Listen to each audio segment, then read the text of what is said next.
is the chairman of the Bitcoin Foundation, Brock Pierce. Brock, it's great to see you. Thanks so much for being here. It's interesting to see this conference. A lot of people talking about this Miami conference. Tell me about that, what you think of Bitcoin today in terms of usage out there.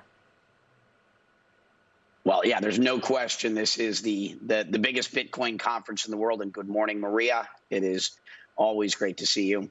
And by the way, Fox is present at the show. Saw Tucker Carlson walking around yesterday.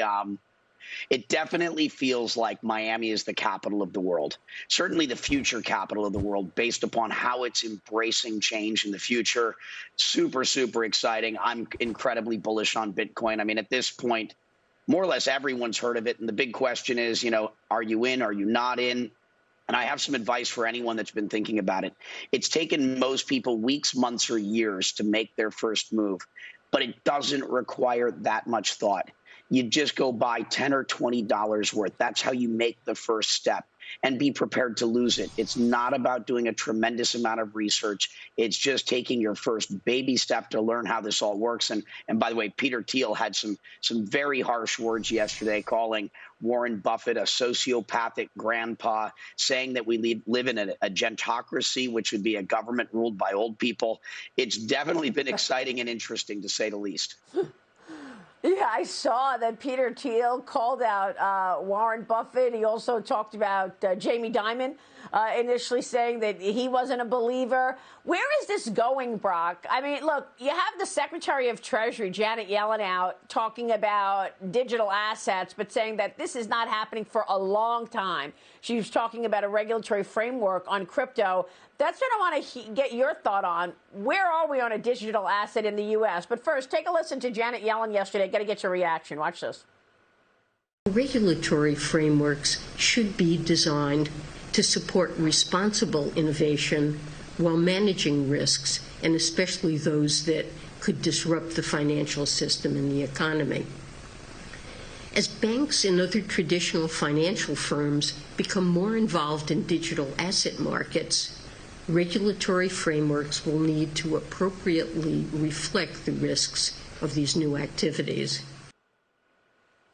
So Brock, what do you expect on regulation? And what about Yellen's comments that we are a long way away from a digital asset in the U.S.?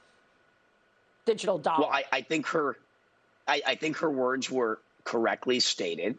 The future is digital. I think we all agree with that. I think those were measured words. She's not saying anything that is causing great concern, I think, for any of us in our future. It's a tempered response. Let's take our time. Let's figure this out. I do agree it's going to take a while. And I think it's good that we're having this conversation. I mean, the future is here, and it's important that we participate in the conversation. What we've been hearing from government in terms of regulation, I think, has been measured and appropriate, and not a cause for concern. And I feel quite good about it. And the good news is, for anyone that cares, America's greatest asset is the American people.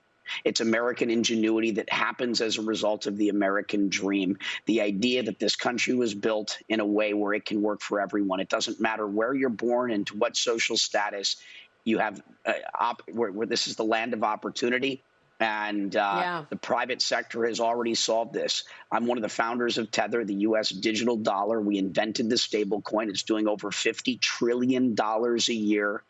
The U.S. digital dollar already has over 95% market share globally in terms of cryptocurrency, these future monetary rails, and government-issued currency.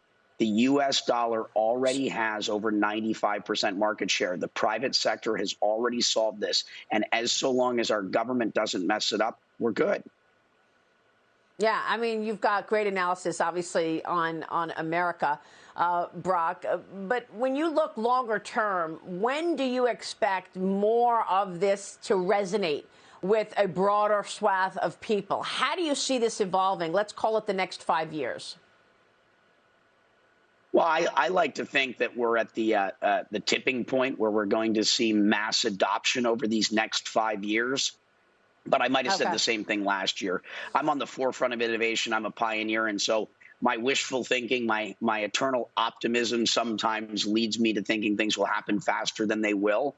But I couldn't be more optimistic about how these technologies are here to improve quality of life for those in terms of opportunity, the right to pursue happiness, and certainly freedom. Bitcoin is monetary freedom in many ways.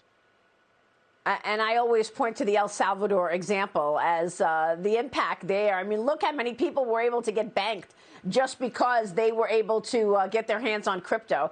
Brock, it's great to see you. Always a pleasure to talk with you. And I'm so happy to hear you're at the conference in Miami. That certainly looks real active there. Great to see you, Brock. Thanks.